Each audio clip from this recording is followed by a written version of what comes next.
কত মনে হয় 1.20 স্যার গাইরনটা দেখছেন একদম দেশি এক সাইডের উপরে উঠতে। আচ্ছা ঠিক আছে, আচ্ছা লয়ে যাচ্ছি। গরুর মালিক থাকবে বাড়িতে কেউ আছে?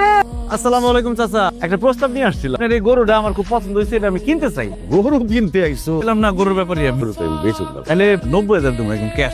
গরু বেচুন না। আচ্ছা ঠিক আছে, আপনার কথা রইলো আমার কথা রইলো, একদম ক্যাশ 1 লাখ টাকা। না না না লাগে হইব না। আতিজার কাছ থেকে আর 10,000 টাকা বেশি দিবেন। 1,10,000 1,10,000 দিয়ে গরু কিনতেছে। এই গরু উঠে বাজারে লয়ে যা, খেতার কেউ রাখতে পারবো না। তোরা তো কথা কস কেন? চাচা ভাতিজা কথা কইতেছ, আমি ঠকুম চাচার কাছে ঠকুম, তোকে সমস্যা কি? গরু নিয়ে যাও। আসি, হ্যাঁ? আচ্ছা। আসসালামু আলাইকুম। পারুলের মা, আরে কই গেলা? বাইর হও। কি খবর? এত আনন্দ কিসের? চেয়ারম্যানে সমস্ত দেন আইসকা পরিশোধ করে দেব। আমার বোনের কি বিয়া লাগছে না? আপনি শ্বশুর বাড়ি বেড়াইতে যাবেন, টাকা পাবেন কই যে টাকা শোধ করবেন? তা ধন পাইছেন নাকি? মনে করো সেই রকমই।